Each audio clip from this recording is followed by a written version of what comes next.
Welcome to Over the Falls podcast, episode number 45. This week, we sat down with cyclist Stevie Williams. We discussed growing up in Aberystwyth, his cycling journey, wins, Tour de France, the Olympics, ups, downs, favourite films, and everything in between. It was an absolute honour to sit down with this man for a few hours, and we hope you enjoy it as much as we did. This week's episode is sponsored by Kitchen Wide. Kitchens and joinery made by the trade for the trade. Proudly supporting and listening to Over the Falls podcast. Visit them at www.kitchenwide.co.uk. We'll just go straight back to the beginning. Yeah. Born and bred in Aberystwyth. Yeah. School?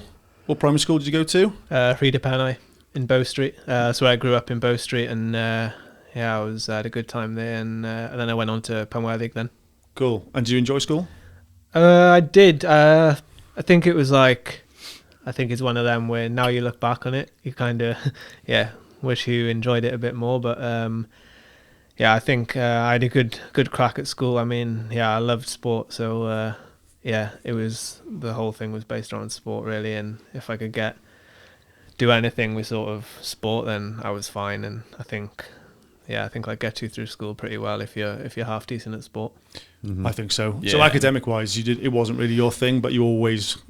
I was an academic. No, I was just normal in school, and I was normal in terms of like capabilities. I was never smart, but I got through fine, and I just enjoyed the subjects I enjoyed, which were basically anything hands-on and anything sport. So woodwork, engineering, and PE, and then everything else was just like, take it or leave it type thing. Yeah.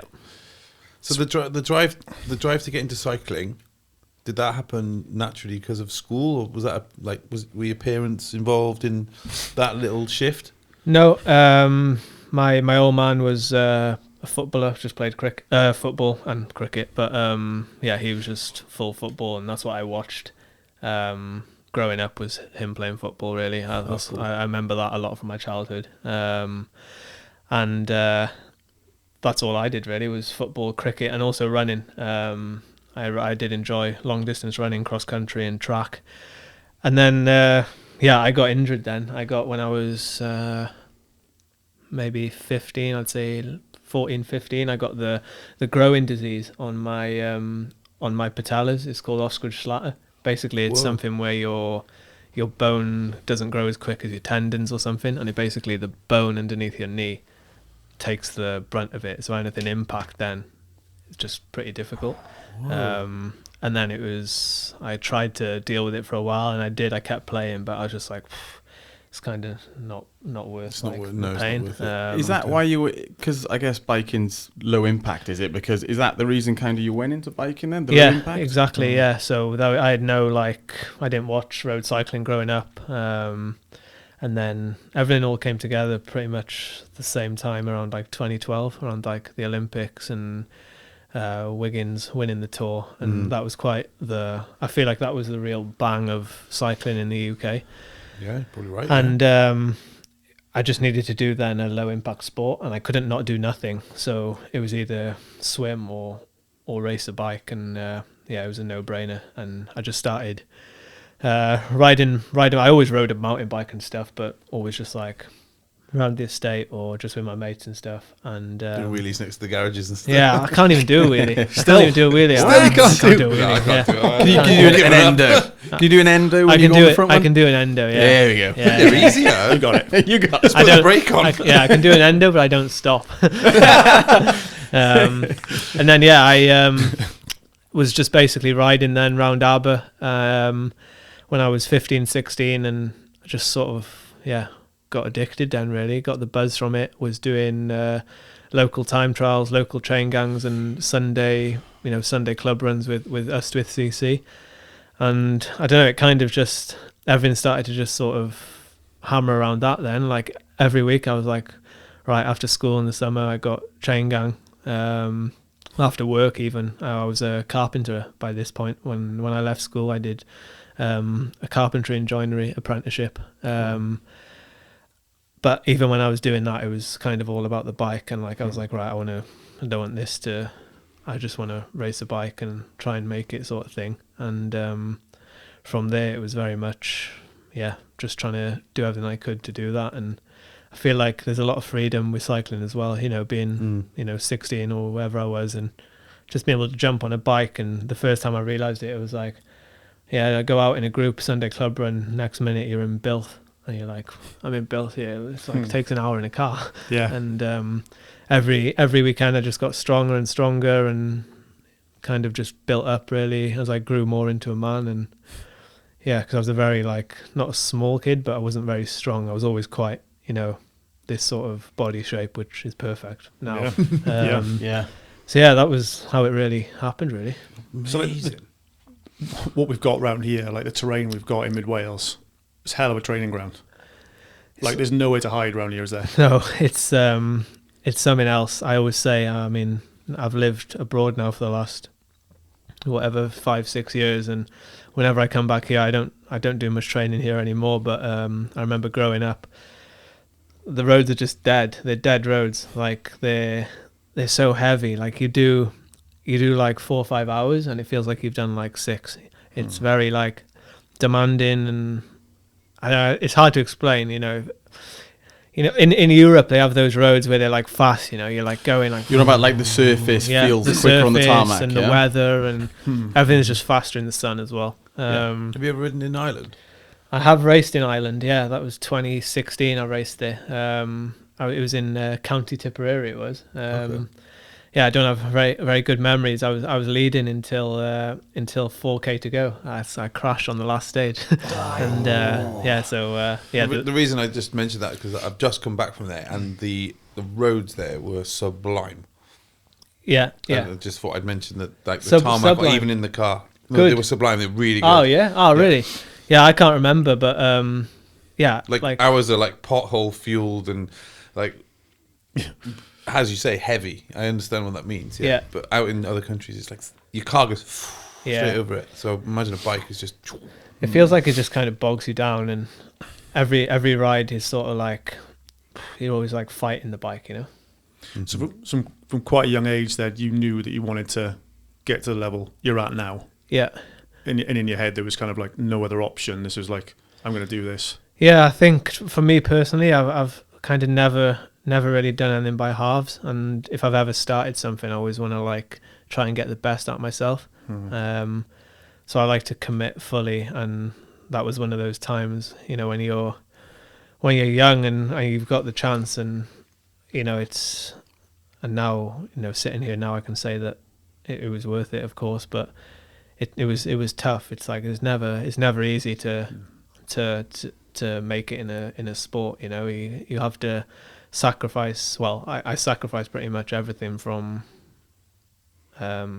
16 to 21 with I was never around here with my friends from school. I was obviously, I moved to Newport in South Wales, and I had good friends there and stuff, but it was basically all about I need to try and do this, and it's what I wanted to do. And I think you basically just have to apply yourself and give everything. I guess like the support from your family as well. I guess they'd have to sacrifice a lot from when you were younger, like driving you to places, driving you to races and things like that. So it's like a whole family thing, isn't it? It's a huge risk absolutely. for everyone involved. Absolutely. And sometimes it pays off, like for you. Yeah.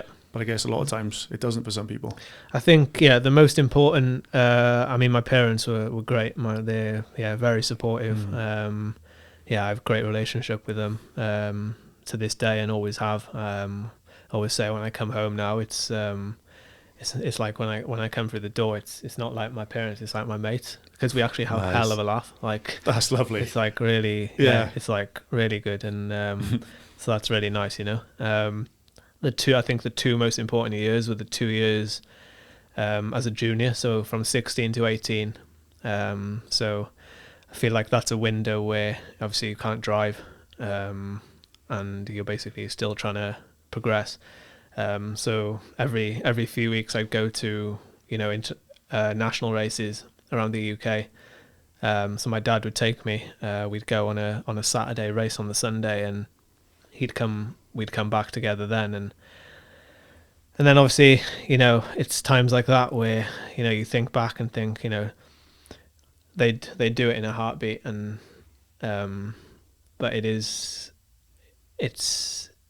important to say that without their support then, I feel like, it's not possible, is it? No. Because when you get to 18 then, I obviously moved on to, semi-pro teams, amateur teams, and then I guess then I was kind of handed over then. And, I was looked after by teams, and sort of I was left to different devices then without my parents, and from 18 then I was guided by, performance teams, would you have coaches and things like that instead of your dad taking you places, yeah, etc.? exactly, coaches and DSs, so that was those 2 years were crucial, I think, and I'll forever be grateful for them. At least your dad had a clean van. I've done a fair bit of work with your old man over the years, and I always remember his van was like immaculate. Yeah, he was cleaning it this morning. I believe it. I remember him showing me his new levels he got, and then he like made them all in like a rack. And when you were talking about your dad driving you around for 2 years, I was thinking like, some people's work vans, you wouldn't get a bike in there. everywhere.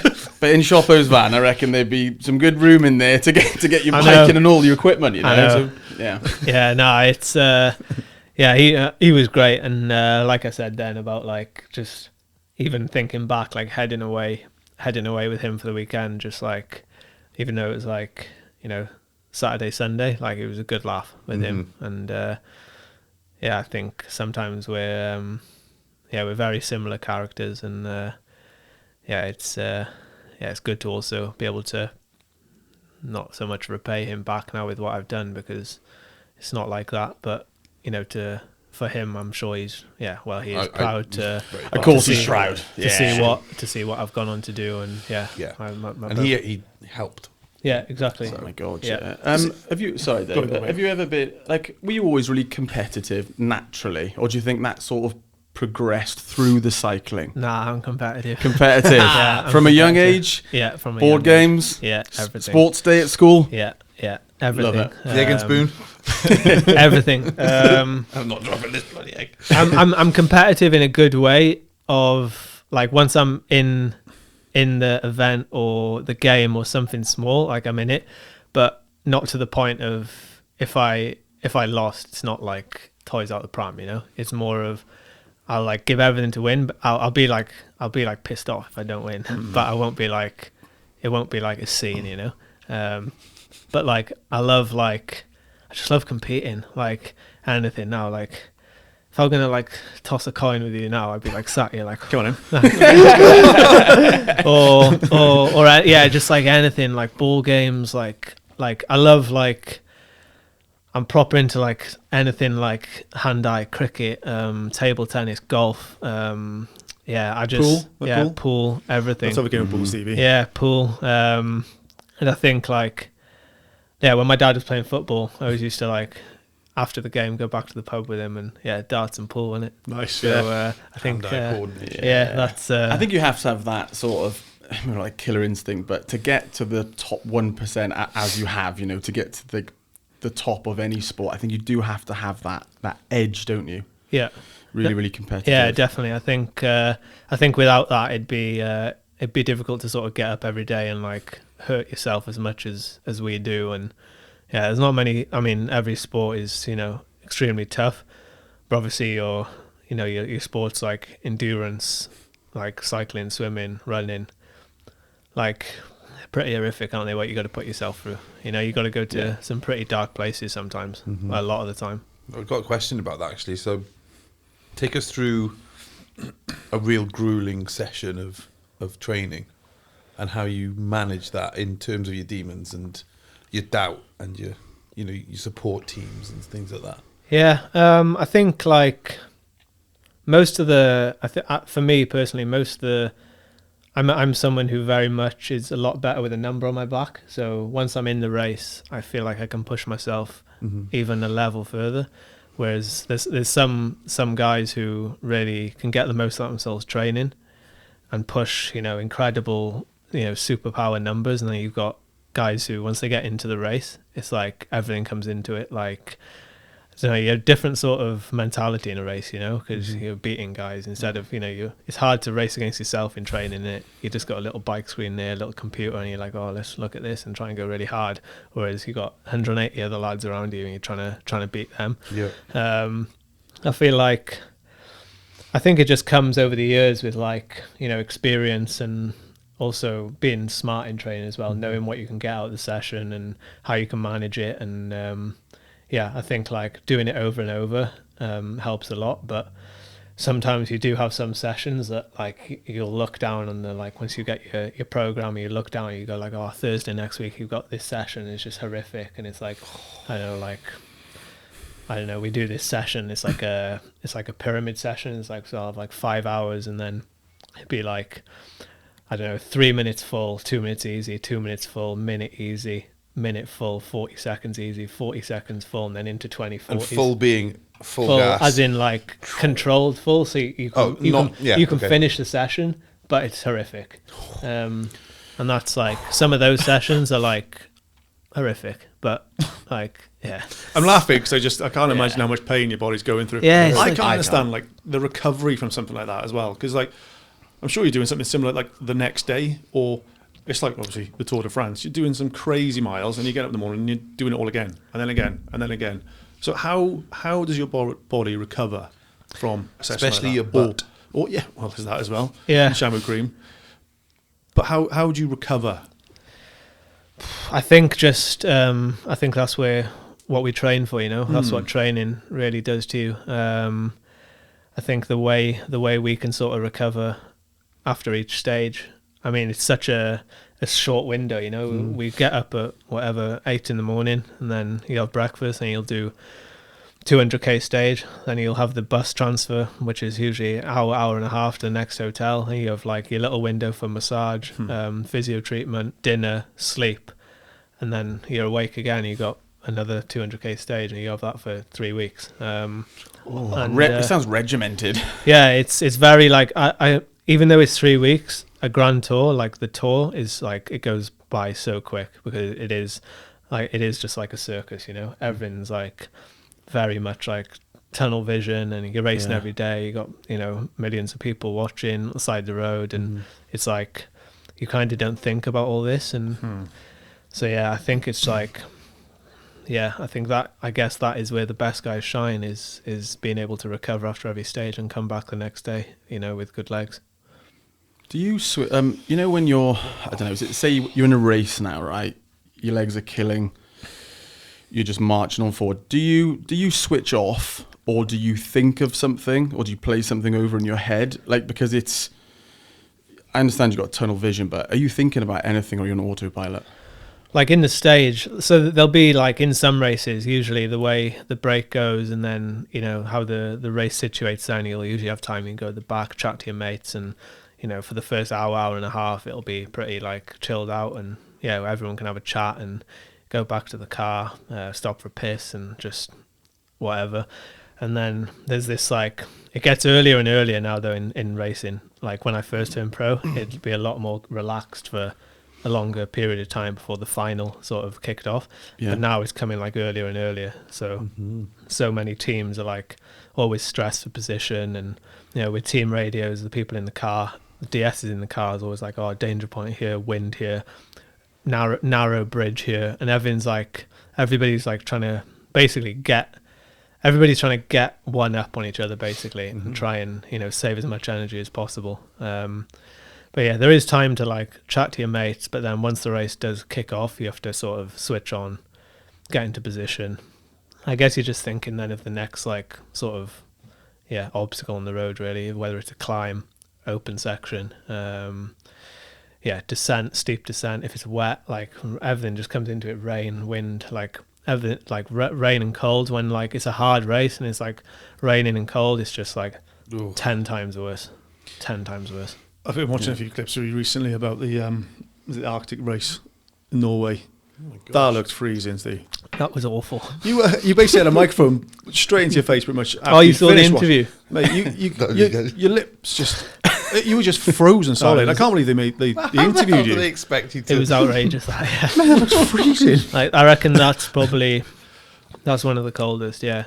like that day, the day before, or was it stage? Yeah, so stage 2 was worse actually. Oh, okay. Because stage 1 was like, it was like not wet and it was like 10 degrees. So everybody, like, it stayed dry. So everyone was like dressed okay.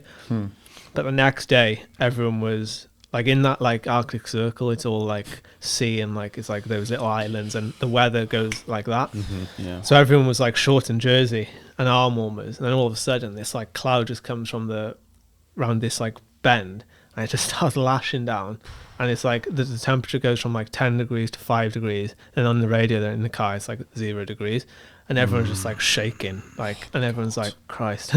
And then like, I think it's like ice and stuff on the road, surely as well. You know, it could be. Yeah, I mean, yeah, luckily there wasn't. But I think, just, I remember that day. That day was proper grim, actually. And I actually forgot about that interview. Sorry. No, it was funny though. I usually watch it. It's funny. Yeah. Proper funny. It just looks so cold. Do you have to do Norway again?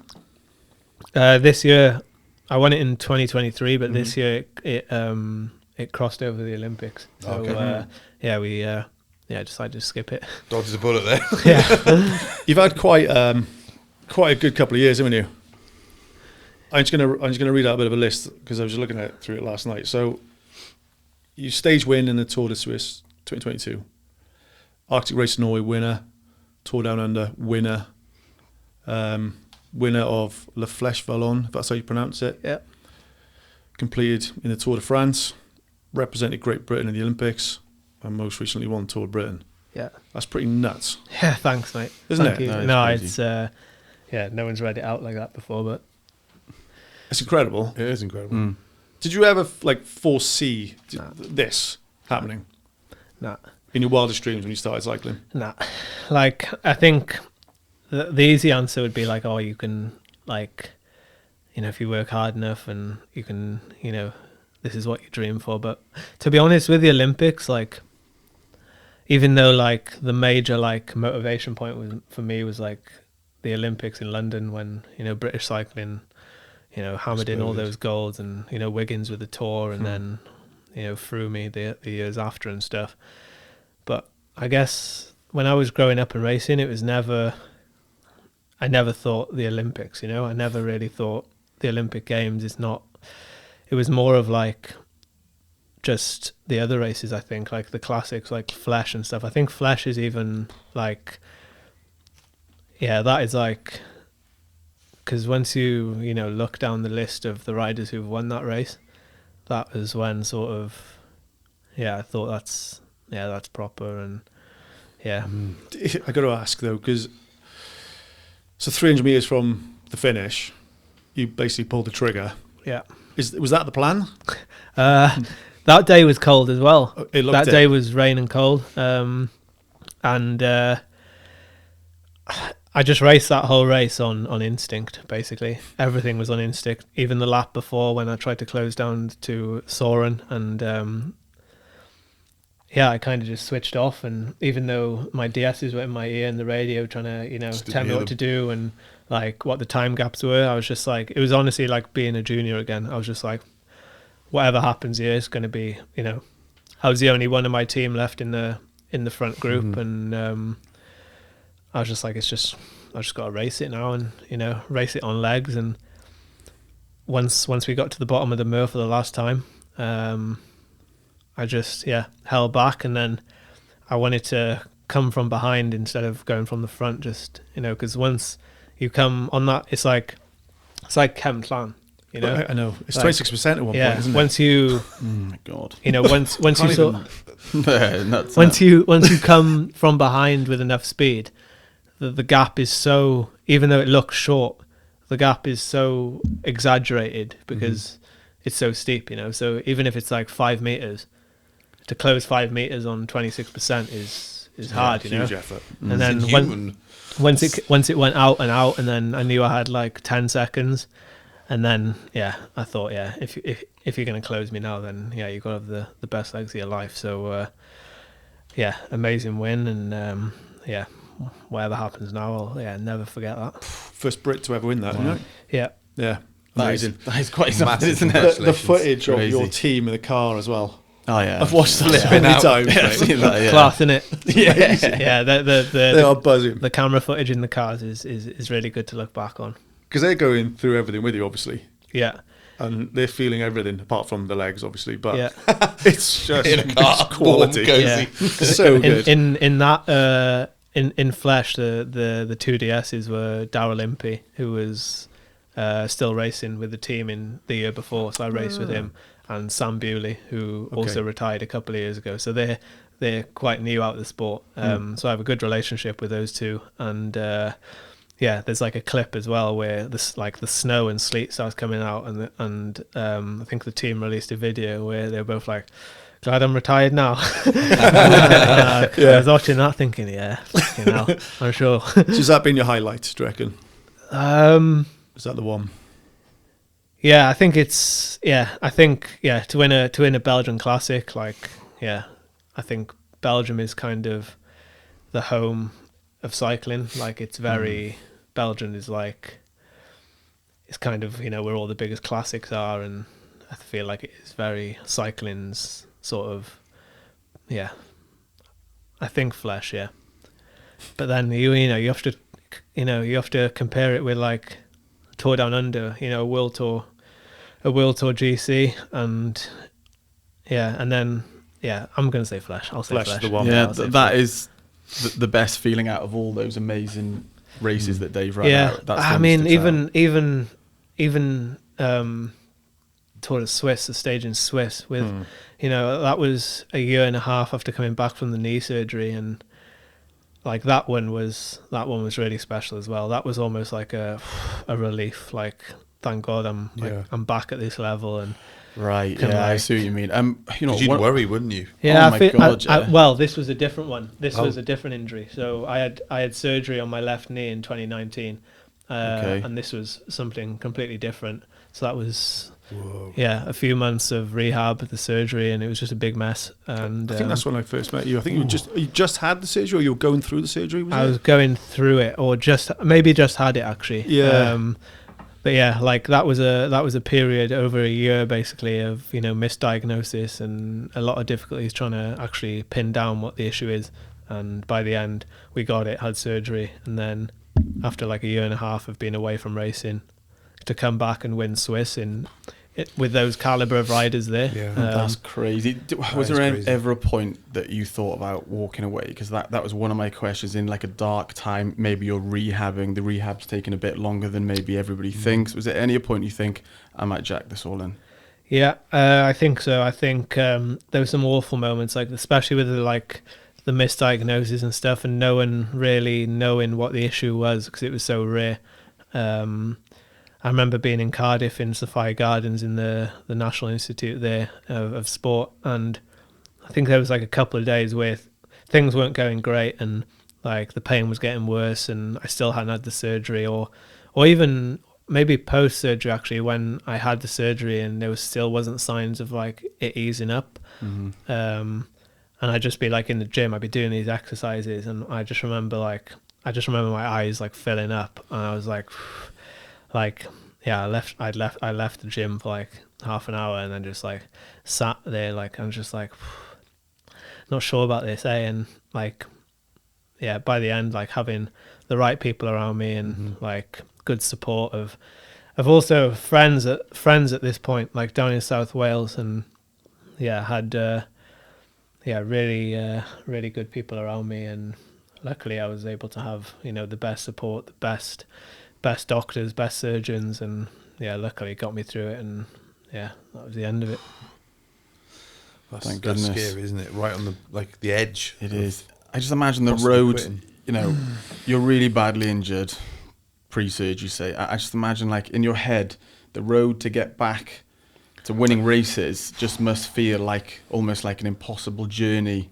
You're at the bottom, aren't you? And then thank goodness you've come out the other side and you're literally winning races, would you say, a year later? I think it was more of like the nicest thing with because the year 2020 was the year coming back into it, And then 2021, I won Tour of Croatia in September, which was like so good for me. It was like not a World Tour race, but it was a race just, I could get my confidence back.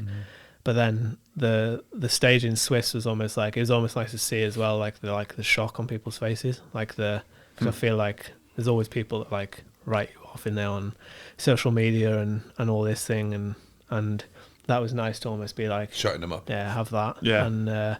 And then just slowly progress to keep winning and stuff over the last couple of years. And half the time in sport it's about just proving people wrong, isn't it? Because everybody loves to put their 2 pence in, don't they? So from their couch as well. Yeah. Easy to do that. The old keyboard warriors. Yeah. Yeah. Just keep doing what you're doing, Steve. Yeah. What's next? What's where'd you go? What are you doing next? Yeah, so now I'm just have some time off after a long season. Obviously starting in January in Australia and going all the way through to Italy last week. So now I'll just take a little bit of a break and not look at the bike, not touch the bike. Just do some normal things really. Just basically spend some time with friends, family. Get a Sunday lunch down you. Yeah, just had one tonight. Actually. Lovely. Yeah. I was actually going to touch on food, about like what's like the guilty pleasure sort of meals that you have in off season. Do you ever visit the Golden Arches? The what? Oh, the Golden Arches. The big M. Yeah, no, I mean, like even I think there's quite a thing around like when I'm in. It's also a long year. Like you can also, the way we ride and how much we ride. You're burning so many calories, it's right? like in and out. Eat pretty much anything then, could you? Literally, yeah. Yeah, I bet like, you could. Yeah. There's a big thing now with like, especially with me and my nutritionist, like just carb up. Like the sport has done a full circle basically from a few years. Like even when I entered the sport, it was all about like keeping like, clean eating and then, now I'm in the toy eating bloody Haribo at 9 a.m. breakfast. He's just like, mate. But like, it's quite like people are sometimes confused because like, it's not about what you eat. It's just carbs, isn't it, for us? Like, before a 200k stage, it doesn't matter if it's Weetabix or fucking Chew It. How many calories are you burning, do you reckon, in a day? Can you measure that? How good at Chew It? So good. I like them. Around? I think they are around, the little fruit salad ones. Oh, the they fruit are salad, good. Yeah. Good. Leave them in the car for an hour, just in the sun, just wrapper still on them, fuming. You can't have them cold though, can you? And they shatter. Too hot. They have to be at proper temperature. They do. Yeah. In your hands, on your armpit, warm up a bit. Yeah, exactly. Exactly. How many calories are you burning a day doing your like? I'm intrigued. Do you know? Training. Well. That or training and versus like normal training day probably around 3,000, 2,500, 3,000. You know what? That's lower than I thought. Actually, as well. What's the average for just a person? Just 2,000 to 2,500, I think. Yeah. Okay. Like I don't know a ton about it. But like gels, etc. And you've like, do you ever get absolutely sick of like consuming what you need to consume on a ride, whether it be a gel or I don't know anything that you need to take? Haribos. Not so much on the bike. The on the bike's the easiest part. It's off the bike I kind of struggle with. You mean carbing up like the like the meals, like carbing up like the meal before or breakfast in a one day in like a classic. It's fine because you're going in 2 days, then racing, then you're home. Yeah. Whereas like a stage race, like the week longs are doable, but like by like the end of the second week of a Grand Tour, you're just honestly like sat at breakfast, just like looking down at porridge and going like, I don't want to eat this. And I don't know. I think dinner is even worse than breakfast. Like because after a long stage, if you do anything like hard, like exercise, you're always like a bit like, I don't want to eat anything now. Yeah. But you have to obviously force yourself. Mm-hmm. And you just straight afterwards, I don't. But I tell you what, a couple of hours after I've had a shower and got my cozies back on. Yeah, true. Slippers on. Is gonna Netflix on. Yeah, true. But yeah, it takes some time. But like that's the whole thing. We're like just getting stuff you can get in, and that's what's actually been a big difference for me is just knowing now that I can get it in so easy. Like juices. Haribos, like there's so many things like orange juice, apple juice, there's so much carbs in it. Yeah. Is there? There's just so much carbs in it. It's like drinking a Coke apparently if you drink an orange juice. Orange juice is like, but it's like per 100 ml is like 12 grams of carbs. So you have like 500, you've had like 50 grams of carbs. That's amazing. Yeah. Didn't know that. Juice up. Do the nerves ever affect? Well, I was going to ask you about nerves anyway, but do they not make you want to eat if you're really nervous before a race? And do you get nervous before a big race? If I have to perform on that day, yeah. So yeah, quite a lot. Yeah, especially this year and last year with having to get my head around being around a leader more and leading the team, and obviously have to race the final and you know, trying to.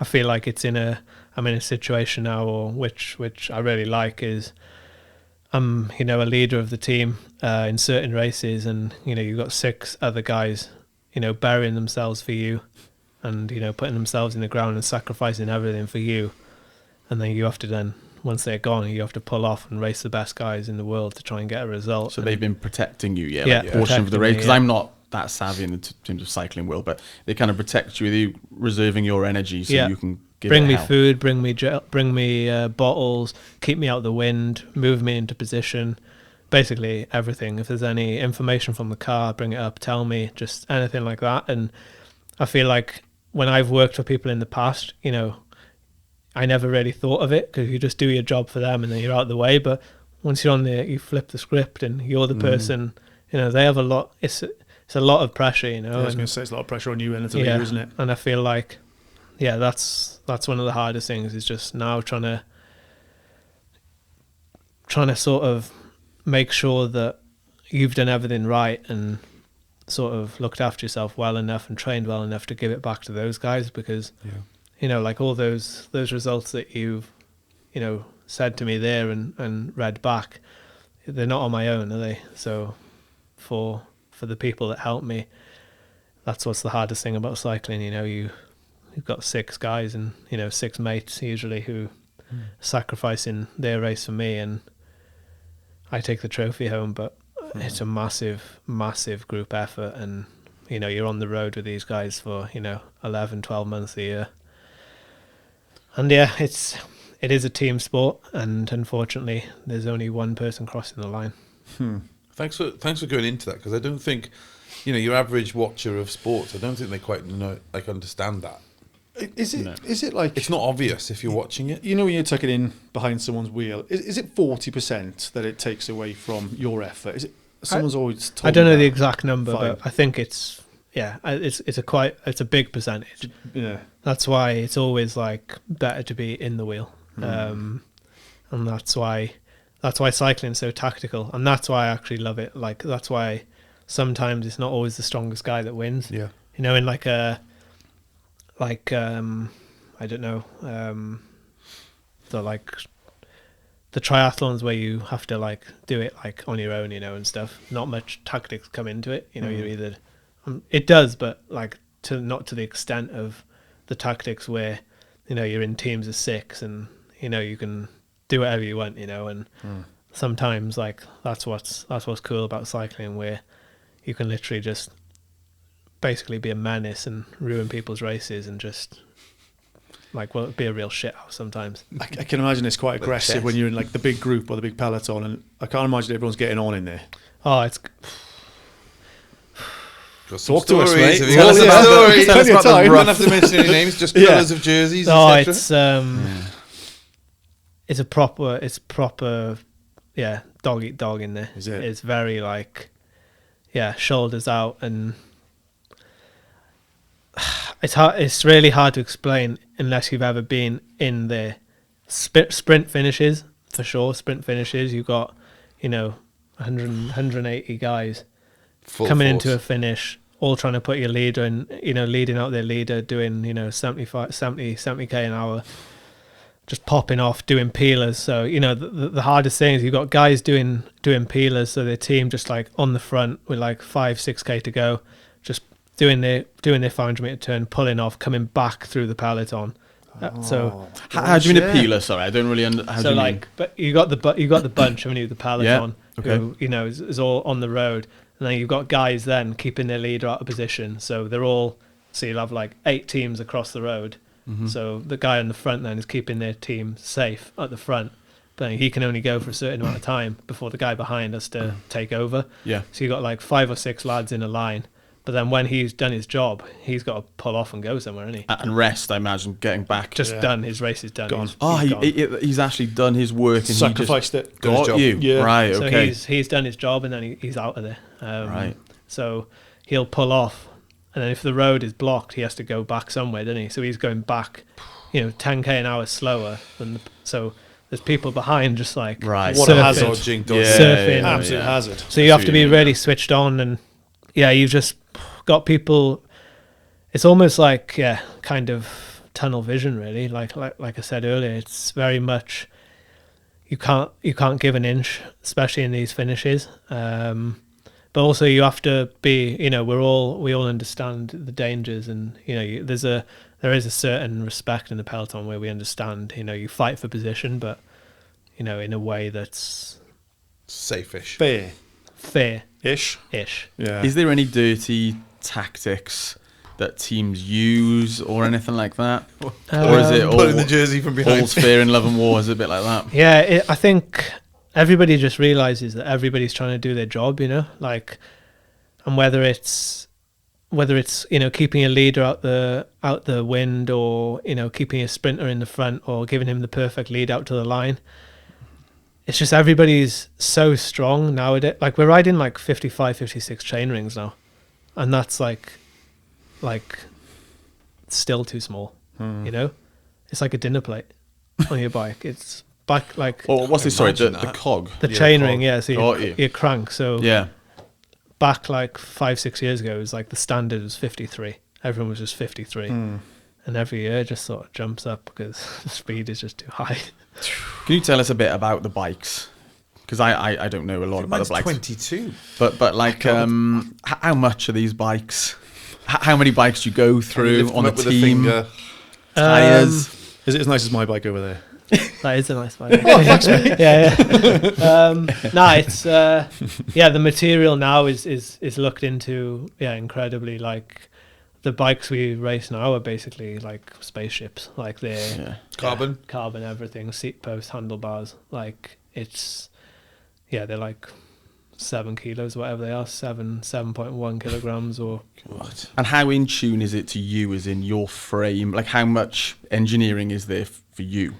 So like I'll have my own like my saddle, my handlebar width. That's pretty much it really. That's specific to you. It's basically your points of contact in it. So your saddle, your shoes, and your handlebars. Yeah. But like everything now is specific for stages. So for flat stages, we'll use a deeper rim, like deep. Like 60, 70 mil wheels. Climbing stages, you'll go smaller. For lighter, less aero. In terms of what bikes are worth, I don't know, maybe like 15 grand maybe. So each rider has like 4 or 5 bikes on the team, a couple of TT bikes. So probably like 6-7 bikes each, 30 riders. So it's probably like 250, 300 bikes in the service course. It's a lot of dough. It's a lot, isn't it? Isn't it? Did they get hammered on those cobbles that I see on? Oh, I don't touch the cobbles. Don't touch the cobbles. They're not my races. No. You like a hill. I'll have to do them like there's like certain. There's obviously cobbles in the Ardennes and stuff. But not like Roubaix, not like Paris-Roubaix, where you've got like a tiny little section where it's not like a serious part, Yeah. But like on our team, we'll have like our classic squad and then our climbing squad. Usually I stay out of the classic. Yeah, and you guys go ahead. I have no interest. So what's the hardest climb out there, or that you've done, or that you haven't done that you know of? What's been an awful climb? There's been some awful climbs. There were some awful climbs in the Tour this year, just like ones that we went up to. What was it called? I can't remember what the climb's called, but it'll come to me. In stage 19 of the Tour, it went to the highest point in Europe, and it was 2,800 meters. It was the highest paved road in Europe or something. I think. Don't quote me on that. So that was like an hour, maybe an hour and a half climb or something, and it was just like at pace. Yeah, it was just like a hack. So yeah. Oh, God. I thought the leg burner was bad, you know. It's like a mile. that takes like 22 minutes. I think. Is it as tough as Nantamore? I reckon Nantamore, you got to avoid the sheep, and you. The ginger cows. But yeah, the long climbs, I don't particularly enjoy. I like the short, steep, sort of 2, 3, 4 minute climbs, the real punchy sort of stuff. I think that's where I do my best work, and maybe in the future, perhaps if we go a different direction, I'll try and improve on the longer stuff. But for now, I'm just gonna stick to the sort of strengths, you know. It's definitely working. I want to touch on the Olympics whilst I got you in here. What was that like? What was that experience like? Incredible. It was the crowds were the best crowds I've seen in any race I've ever done. I remember when we got onto the circuit in Paris, I reckon the whole way around the circuit, which was like 10 or 15k circuit, and it was probably 15 deep all the way around. And going up the cobble climb, actually, it was just, like the screaming and the whistling was like, I never experienced that before. Like the Tour it was also incredible, the Tour de France and, you know, the big races. But yeah, this was something else. A hell of a feeling. French love it. I'm just trying to imagine that, just like going up a climb and just got these thousands of people screaming at you. Yeah, it was a hell of a buzz. It is a buzz. It's like it gives you goosebumps. Actually, it's crazy, and to be there in the GB jersey, like proud. Like that's what's. It doesn't get much better than that, does it? Like I never thought, you know, the Olympics would. You're an Olympian. Yeah. Got an Iron Man. Yeah. Olympia. Have I mentioned it? I've mentioned it. We got to do something. Yeah, that's true. Yeah. No, I think we do. Actually. I mean, running out of time. Did you sleep on one of those cardboard beds? No. So that I saw online. No. So British cycling. So GB cycling. We were outside of the village. We were staying maybe 15-20k outside of Paris in a hotel. You had the nice bed. Yeah, we were quite fortunate in that. And, nice. So I had a normal one. So way better. Wasn't there a story about the village that there was one lady who had to get moved out of the village because she was like being too loud and boisterous and stuff? Did you hear that? I bet all sorts goes on in those villages. What goes on in the village? Tinder in those villages. Oh gosh, my goodness. There's some fire. True. Yeah, I bet it does kick off. But I reckon that was kind of like, it was. Even though we weren't in the village for like a performance side of view, it was good, but it would have also been nice to perhaps, you know, stay there. But cycling's a strange sport because you have so many massive events all year that when the Olympics comes around, you really take it for granted actually, because it's like, it almost just goes by as another race, you know, because 2 weeks before you have the Tour de France, which is, that's crazy. For us, it's the biggest. So it just slots tour, into you know? your So it's like, whereas like if you're doing like another sport, maybe like swimming, perhaps that's every 4 years. That's the one. That's the one. You know, that's your Woodstock, isn't it? Whereas for you guys, I guess, is the Tour de France like the one in the cycling world? The Tour's the Tour. Yeah. So you have the 3 Grand Tours, the Giro, the Vuelta, and the Tour, and the 5 monuments, and then, you know, the big classics, and then the 7 1-week stage races, and then. The trouble is, all the best riders are usually all in the same place. So all the races now are just stacked. Like the level is so good. Like all the World Tour races are, incredible now. And that's why when we went to the Olympics, we're racing against the same guys we race against a week before and the week after. You know, so it's always the same.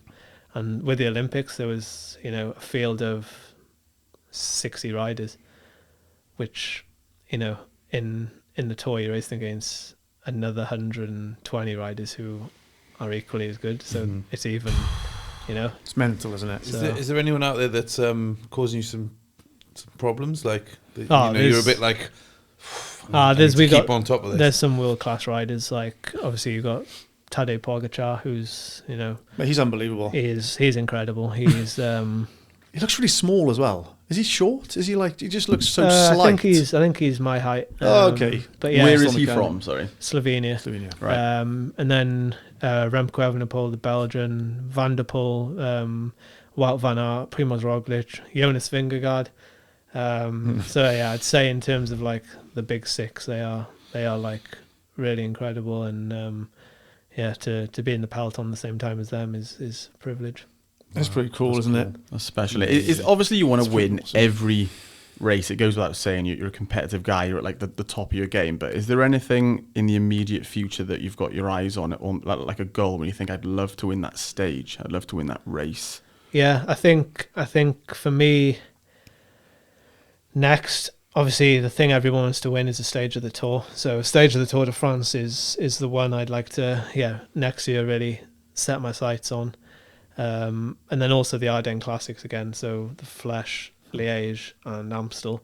Those 3 races are, I love those races. Like the Ardennes Classics, I feel like I'd really like to base my season around them as well. So the trouble is, you win any bike race now and it's so hard to win, it's hardly anybody wins, so it's really important to, not so much picky, but, to try and target as many things as you can and really try and give it your best shot. But the flip side to that is it's also difficult to hold your form from January to October. It's a long time. It's long, really long. A lot of miles. So I think like this year I've done something like 25,000 k already. So don't know what that is, but I haven't done that in my car.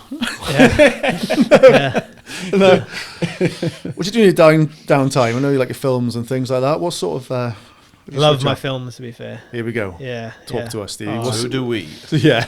Here we go. Yeah. Oh, we love a film. What are we saying then? What's your favourite film? Well, Jaws is my favourite. Jaws is mine. And Meds. Which one? Jaws 1? Jaws 1. Only Jaws 1. Yeah. Just because I love Steven Spielberg. I love all the stuff he's done. But Jaws 1 in particular.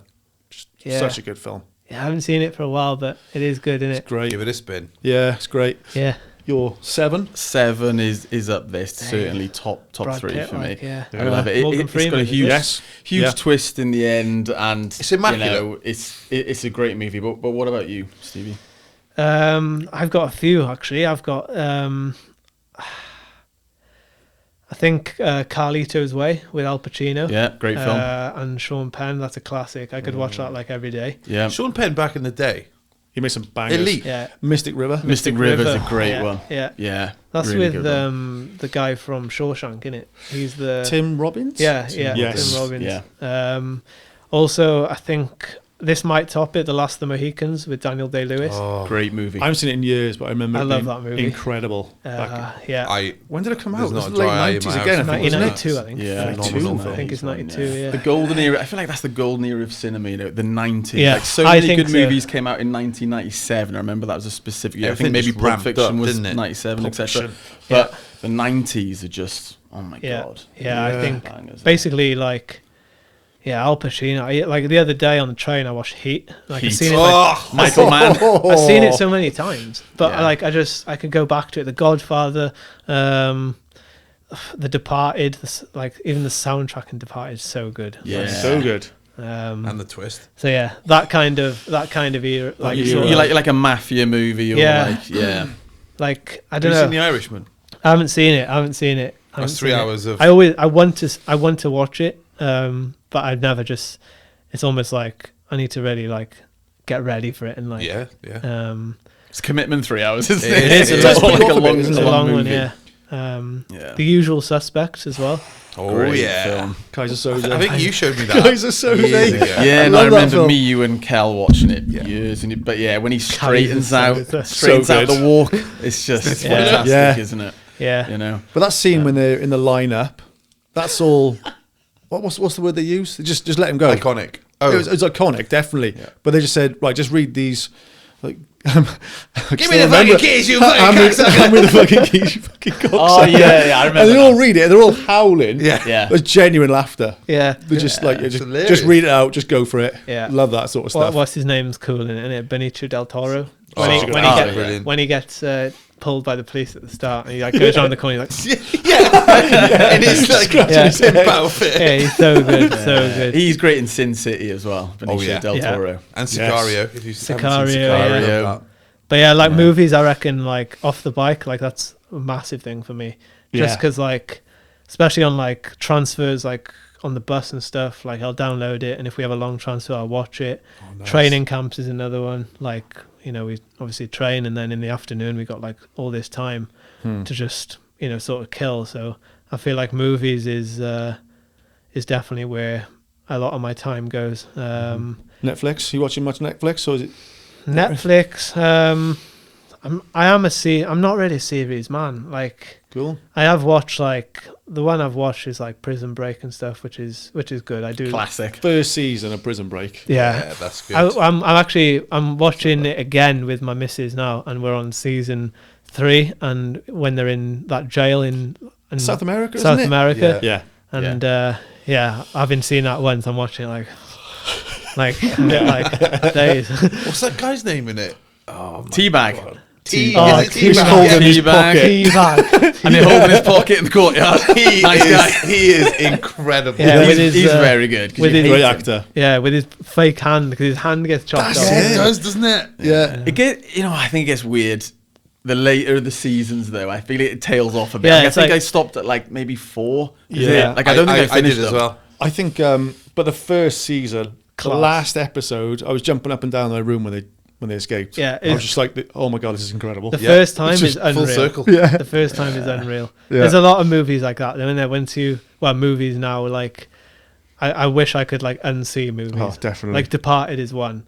Just when like Damon puts DiCaprio out in the lift. The lift open, and you're like, no. Like, what? He's a good guy. And then Wahlberg comes over and pops Damon. Yeah. And then it's just like outrageous, isn't it? Crazy moment that is. Yeah. So like, I love movies. Even like Ed Norton as well. Like, I love his stuff. Like Ed Norton in Fight Club, American History. American History X. What a great film. What's the one when there's a huge twist and he's in prison and he's got like a southern accent? You know the one I'm on about? Yeah, that is amazing. And then Primal Fear.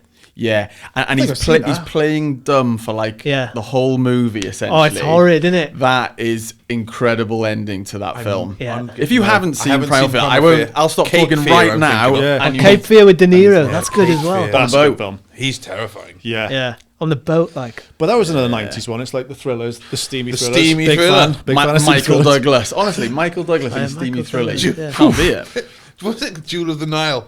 Yes. And Romancing the Stone. Stone. Yeah. We're showing our age now. What's the one with Sharon? Basic Instinct. That's a very steamy thriller, that one. Very steamy. And then the Bunny Boiler one that you watched recently. With Glenn Close. What is that called? Not Indecent Proposal. That's also another great film. Bunny Boiler one. It's great anyway. Very Glenn Close and Yes. Michael Douglas. Oh, God. And he makes a mistake of like cheating on his wife, and then this woman goes psycho. Fatal Attraction. Fatal Attraction. I've not seen that. Get on your list. And Yeah. Sleeping Really Beauty good. as well. Watch that. And The Game with Michael Douglas, if you've never seen that. Not seen that. Incredible. Basically, download every Michael Douglas film. I don't know about everyone. There's probably some bad ones. If you guys could keep 3 actors, who are you keeping? 3. Just got to keep 3. I think I know this, but Dave, you go first. I do like Christian Bale, just because I love the Batman. And Yeah. oh God, you put me on the spot now. I'm usually asking the questions. Go around the room. Dukes, you go. Weirdly, I've forgotten his name, but in Batman, he's Commissioner Gordon. Is it? Gary Sinise. Gary Oldman. Gary Oldman. Right, Gary Yes. Oldman all day long for his versatility of characters. I think favourite. he's one of the best actors ever. Daniel Day-Lewis. Yeah, that was my 2. So there's my 2, and then if you've got to go 3, I don't know, safe pick, but Al Pacino. Yeah. Yeah, mine's De Niro, Al Pacino, Sigourney Weaver, probably. Oh, Sigourney. Okay. What about you, Stevie? Would you, Stevie? It's hard, isn't it? It's very I'm hard going to go Al question. Pacino. Yeah. I go Al Pacino. DiCaprio, I'd go. I was close to that, and I thought I said classic, DiCaprio innit, just that? because like he's got some belters. Isn't he? Favorite DiCaprio movie. Belters. My favorite DiCaprio movie, Wolf of Wall Street. Is it? Yeah. He's great, I yeah. thought He's when so I good. watched that the first time, He's great in it was that. outrageous. That's amazing. Like there's no movie like it. No, Is that's there? true. Like, it's so good. It is a roller coaster. The co-star only got paid like Jonah Hill. Yeah, he only got paid like, I don't know if this is, it's about under 50 grand. Yeah, it's like 20 grand. He just wanted to work with Scorsese. Yes. It's but so good. Is that true? Yeah. And so how much would like DiCaprio get? Millions? 10 like mil or 20 mil something. Yeah.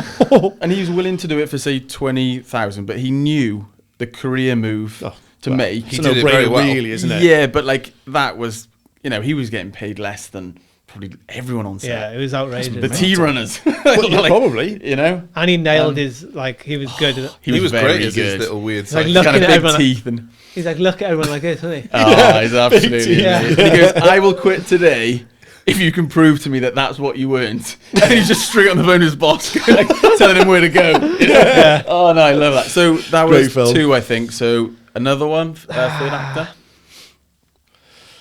So I think you had Pacino, Leonardo DiCaprio. One more. Tough decision, though. They've got cool names, haven't they? Yeah, like, it's like, Gorgeous. DiCaprio, son. yeah. Do you know how, like, he won't be in there, but Denzel. Denzel Washington. He's great in, what's the one when he's a cop with... Training Day. Training Day. He's great. Yeah, that is American Gangster as well. good. Yeah, that is Like good. that film. Good American film, Gangster. What's his franchise? His series? Oh God, he's not a series or as in a series. It's You a mean series movie? of films. Equalizer. Yeah, Equalizer. That's Ah, it. yeah. I haven't seen those. He's badass Yeah, in they're that. good to be fair. Anthony Hopkins, I'll go. Oh, now then. Silence of the Lambs. Love Now Silence then. of the I Lambs. think so. Have you seen Fracture? Yeah. That's good, isn't Yeah, it? I I think watched that the other day. Ryan I think I have. Gosling Ryan and Gosling. Sir No. Anthony Hopkins. Yeah.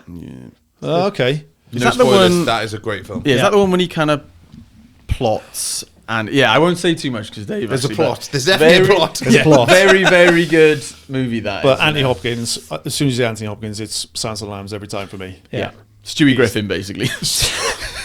I'm pretty sure Stewie Griffin is based on that character. The way he talks. The way Oh, he is he? Family Guy. Yeah. Same head. Oh, exactly the same head. What about some music that you would listen to in the training room?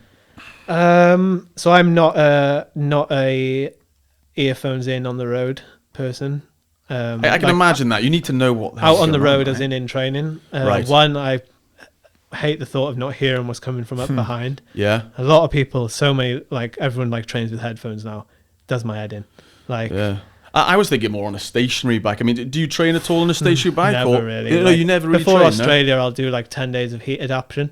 no? Okay. But even then, I'll probably just put a film on the iPad and just like watch a film. Right. You mean instead of listening to music, Yeah. you'd rather just watch something if you're on a Yeah. stationary thing? Yeah. But if like, yeah, music, like usually like on the bus before a stage, just when I'm like chilling or in the night before bed. I'm into most things really. Like, hard to. Yeah, honestly, it's a very mixed bag. Yeah. Very mixed. Would bag. you listen to just current pop music or something like that, or just? I don't know really. It's just like it's a wild bag. Like it is. An It's eclectic taste. Yeah, I like that. proper. Though. Like it could go from like 50 Cent to like Hannah Montana or something. It's quite varied to be Very fair. eclectic. I don't know. That is literally the spectrum. I think that's a guilty pleasure thrown out right there. Yeah, I remember this. I remember watching that when I was in school. What a show! Hannah Montana.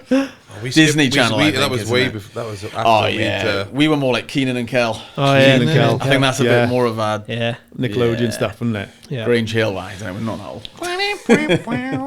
I'm quite happy with what we've got I'm, here. I'm ready to roll on to some quick fire. Yeah. We said favourite film, haven't we? I think Yeah, we've, we'll say it again. Carlito's Way. Bang. It's usually, go on, Dukes. that's great. Favorite chocolate bar. Double Decker. Strong. The nougat. Med. Double Decker is maybe my favorite too. Yeah, Good in it. A lot of variation in that. Yeah, Crunch. The nougat. There's a lot going on. Yeah, in the fridge or out of the fridge. it can be either. It can be either.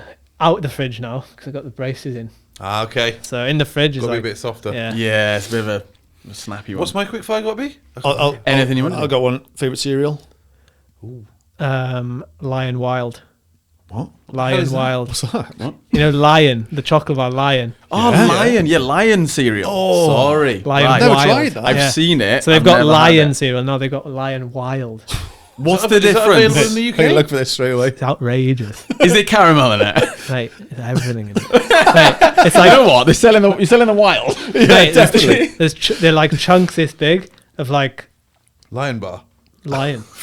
My God. It's just a joke, innit? Waking up at 10 for that yes. treat. It's like Crave or what's the other one? Reese's. Oh yeah. Have you ever had the Reese's one? No, I haven't, but cereals is taking the piss now, innit? Oh, yeah, it's amazing. It's sweet, isn't it? Really, It's literally sweet. You may as well Sweet chuck some milk. Oreos in a bowl, get some milk in there, Yeah. and just go to town. I just love a Cocoa Pop. I did. That's why I'm Yeah. paying my dentist a fortune at the moment. It's catching up with me. Yeah, Oh yeah, last longer. Warm milk as well. You tried it with warm milk. haven't. Go for it. Lion Give it a go. Wild. I'm gonna sample that. I think you've sold that to me. I think Yeah. I might order one on the way home. Amazon will have it, won't it? I'm Yeah, good, boys. I'm happy. fantastic. You happy, No, Stevie? I'm happy. I just want to thank you for your time because you're a really busy man. You don't get much downtime at all, so I want to thank you, for coming on. No, thanks for having me. I think, honestly, thanks for having me because, problem. have a podcast like this in Aberystwyth, so close to where I grew up and stuff. I think what you're doing is great. So, keep it up. Thanks, Stevie. Thanks Best of very luck with much. everything, mate. Thank you. Thank you.